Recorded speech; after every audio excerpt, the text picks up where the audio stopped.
Film بنی جس میں ہمارا نقطہ نظر جو ہے وہ سامنے رکھا گیا ہو؟ جواب ہے نہیں۔ کیا جو انٹرنیشنل اخباریں ہیں یا انٹرنیشنل ٹیلی ویژنز ہیں ان کے اوپر ہمارا بیانیہ آتا ہے؟ جواب ہے نہیں۔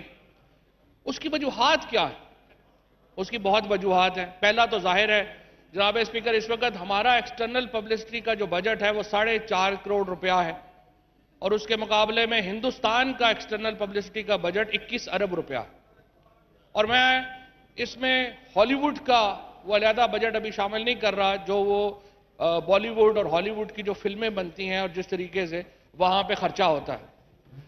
ابھی آپ نے دیکھا ہوگا پچھلے دنوں انفو لیب پکڑی گئی، جس میں پتہ چلا کہ 845 سے زیادہ جعلی ویب سائٹس کریٹ کی گئی، اور ان ویب سائٹ سے پاکستان کے خلاف مسلسل جھوٹی خبریں انٹرنیشنل میڈیا کو فیڈ کی گئی۔ اس میں جو ہمارے ہاں جو کشمیر کی سٹرگل ہے اس کو کوسچن کیا گیا، ہمارے ہاں خصوصاً بلوچستان سب نیشنلزم کو سپورٹ کیا گیا، اور تو اور چھوڑے جناب اسپیکر، جب ٹی ایل پی کے پروٹیسٹ ہوئے تو 3.5 منٹ میں 3 لاکھ سے زیادہ جو ٹویٹس ہیں وہ احمد آباد بھارت کا جو آئی ٹی سینٹر ہے وہاں سے کی گئی۔ تو آپ اندازہ لگا سکتے ہیں کہ ہمیں کس قسم کی جنگ کا سامنا ہے۔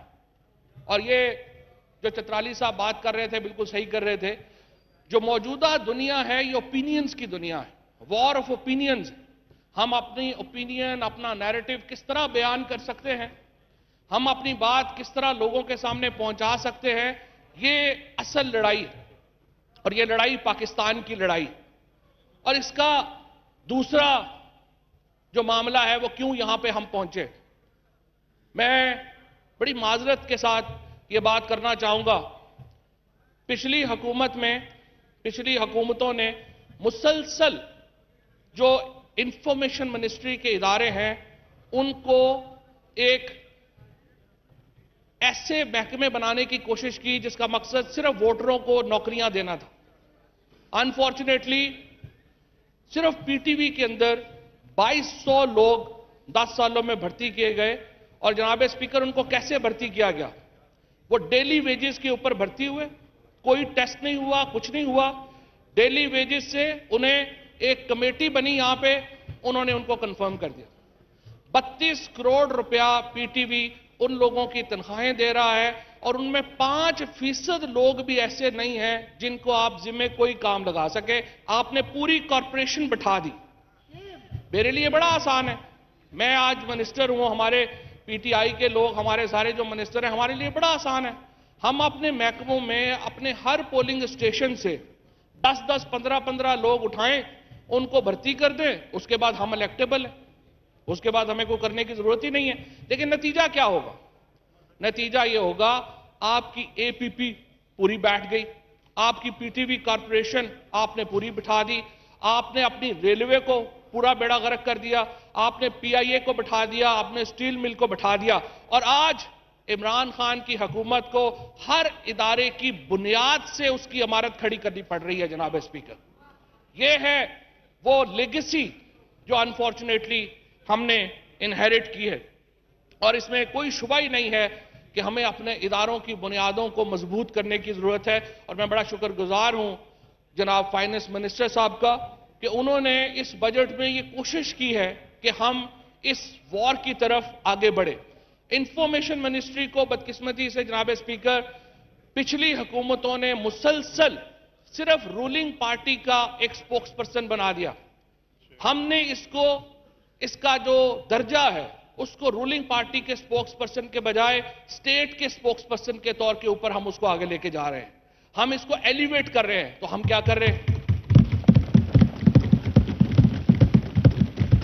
ہم اداروں کو سٹرینتھن کر رہے ہیں۔ انشاءاللہ تعالی اگست میں 14 اگست کو چونکہ محرم شروع ہو رہا ہے، ہمارا خیال تھا 14 اگست کو کریں گے، لیکن اب انشاءاللہ تعالی اگست کے پہلے ہفتے میں جناب اسپیکر ہمارا پی ٹی وی مکمل ایچ ڈی ہو جائے گا، اور پہلی بار پاکستان کے لوگ پی ٹی وی کو ایچ ڈی کے اوپر دیکھ سکیں گے۔ اس کے ساتھ اے پی پی ایسوسی ایٹڈ پریس آف پاکستان جناب اسپیکر، اس کو ہم ایک مکمل اے ایف پی اور رائٹرز کی سطح کے اوپر لے جا رہے ہیں، اس کو ہم digital media news agency create کریں گے اور ایک ورلڈ کلاس نیوز ایجنسی انشاءاللہ اگست میں اپنا کام شروع کرے گی۔ تیسرا بڑا ریفارم آپ کے سامنے انشاءاللہ ریڈیو پاکستان کی پروگرامنگ کی صورت میں آئے گا، جہاں پہ آپ دیکھیں گے کہ ریڈیو پاکستان کو مکمل طور کے اوپر ہم ڈیجیٹلائز کر رہے ہیں اور انشاءاللہ اگست کے مہینے میں ریڈیو پاکستان کی نئی جو پروگرامنگ ہے وہ بھی آپ کے سامنے آئے گی۔ جناب اسپیکر، یہاں پر جو کچھ اور اہم باتیں ہوئیں ان میں ایک سب سے اہم بات یہ کی گئی کہ ہمارے ہاں جرنلسٹ کی جو سیفٹی ہے اس کو خطرہ ہے۔ یہ ایک مسلسل ایک انٹرنیشنل پروپیگنڈا کو سہارا دیا جا رہا ہے یہاں کے کچھ ایلیمنٹس کی طرف سے۔ میں وارن کرنا چاہتا ہوں اپوزیشن کو، ان کی جو کرٹیسزم ہے وہ نیک نیتی کے اوپر مبنی ہوگا۔ ہمارے کچھ صحافی دوستوں کا کرٹیسزم بھی نیک نیتی کے اوپر مبنی ہوگا، میں اس کو کنٹراڈکٹ نہیں کرتا، لیکن میں آپ کو بتانا چاہتا ہوں پاکستان کی صحافتی تاریخ میں صحافیوں پر سب سے زیادہ حملے پیپلز پارٹی کے دور میں ہوئے۔ یہ ریکارڈ 39 حملوں میں 32 صحافی اپنی جان کی بازی ہار گئے۔ مسلم لیگ نون کے دور میں 18 حملے ہوئے جن میں 14 صحافی اپنی جان کی بازی ہار گئے، اور پی ٹی آئی کے دور میں 8 حملے ہوئے ہیں۔ اور فرق کیا ہے؟ فرق یہ ہے جناب اسپیکر کہ تمام جو پی ٹی آئی کے دور میں مقدمے ہوئے ہیں جن میں مرڈرز ہوئے ہیں، تمام کے تمام میں تفتیش ہوئی اور تمام کے تمام میں وہ جو معاملات ہیں ان کے مجرم پکڑے گئے اور وہ عدالتوں کے سامنے۔ بدقسمتی سے جو 2 صحافی مرڈر ہوئے اور ان کے بارے میں ہمیں اب تک کچھ پتہ نہیں چل سکا، وہ ایک نوشہر و فروز میں ہوا اور ایک سکھر میں ہوا۔ اور میں اپنی بہت ہی محترم کولیگ شازیہ مری سے کہوں گا، ان سے زیادہ تو سندھ گورنمنٹ میں انفلوئنس کسی کا نہیں ہے، تو وہ مہربانی کریں اور ہمیں بتائیں کہ عزیز اور اجے للوانی کا جو مرڈر ہوا اس کے قاتل کون ہیں، اور پورا انٹرنیشنل میڈیا بھی ہم سے پوچھتا ہے، تو ہم شرمندہ ہوتے ہیں سندھ حکومت کی اس کارکردگی کے اوپر، اور مجھے امید ہے کہ آپ یہ پتہ کریں گی اور بتائیں گی کہ یہ سارا کچھ جو ہوا یہ کیسے ہوا۔ جہاں تک ایک اوورال پکچر کا تعلق ہے، جو پی ڈی ایم اے کا جو ہم مسودہ بنانا چاہتے ہیں، جس میں پہلی بات تو یہ ہے کہ میری بہت ہی محترم کولیگ مریم اورنگزیب جن کا میرا بہت ہی احترام ہے، ان سے میں یہ کہنا چاہتا ہوں، آپ نے ایک پوری کیمپین چلائی پی ڈی ایم اے کے آرڈیننس کے اوپر، بعد میں ثابت ہو گیا کہ وہ فیک نیوز تھی، اس طرح کا کوئی آرڈیننس ایشو نہیں ہوا تھا۔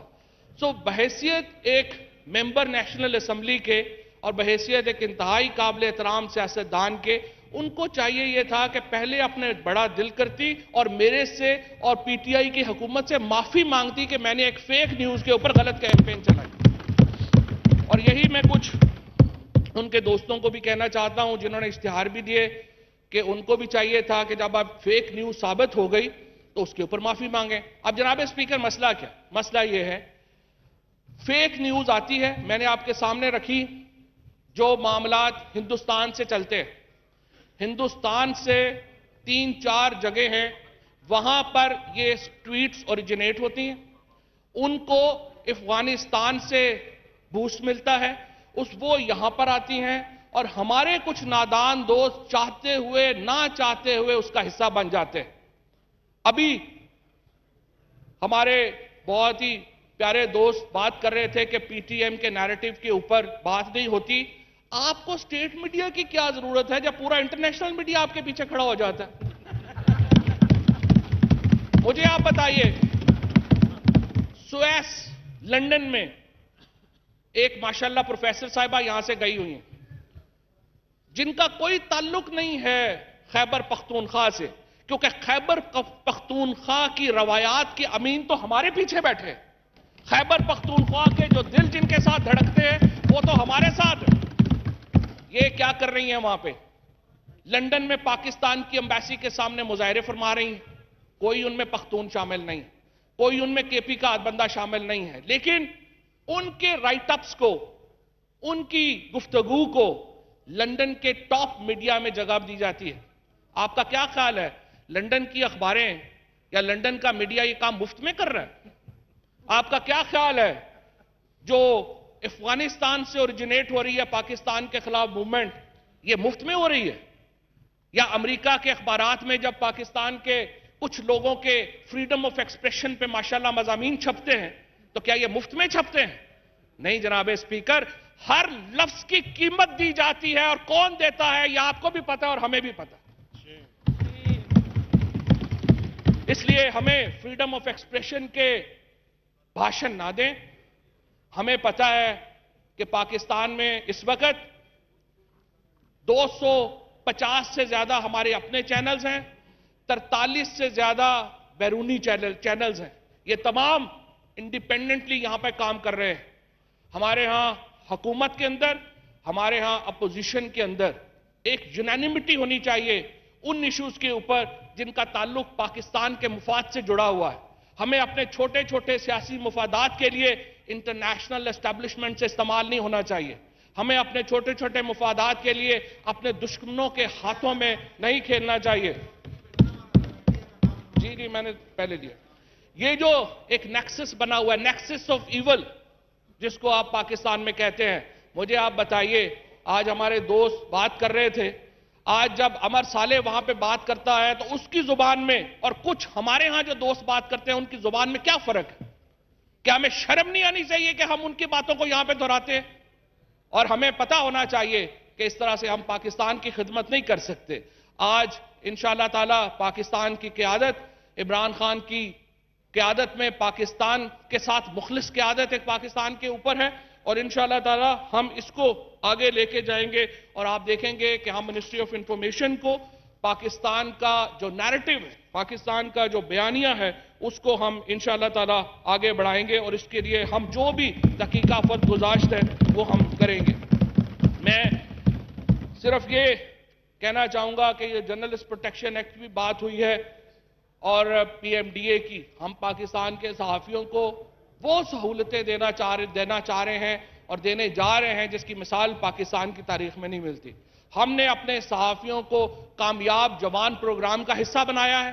ہم اپنے صحافیوں کو پاکستان کے وزیر اعظم کی ہاؤسنگ انیشیٹیوز کا جو ہے وہ حصہ بنا رہے ہیں۔ میں صرف دوبارہ اپنے پیپلز پارٹی کے دوستوں سے گزارش کروں گا، ذرا ہمت کریں اور بلاول بھٹو صاحب سے کہیں کہ جرنلسٹ پروٹیکشن ایکٹ اس وقت ہیومن رائٹس کمیٹی میں پڑا ہوا ہے، وہ اس کو کیوں لے کے بیٹھے ہوئے ہیں، اس کو پاس کریں تاکہ وہ ہمارا حصہ بنے اور ہم اپنے صحافیوں کو اس کا حصہ بنا سکیں۔ تو جناب اسپیکر، میں صرف مختصراً یہی کہوں گا کہ اتنی نہ بڑھا پاکیے داماں کی حقائق، دامن تو ذرا دیکھ بندیے قبا دیکھ۔ بہت شکریہ جی۔ مطالبہ زر نمبر 54، سوال یہ ہے کہ مطالبہ زر نمبر 54 پر پیش کردہ تحریک تخفیف منظور کی جائے۔ وہ تمام اراکین جو اس کے حق میں ہیں ہاں کہیں، وہ تمام اراکین جو اس کی مخالفت میں ہیں نہ کہیں۔ میرے خیال میں اکثریت کا جواب نہیں۔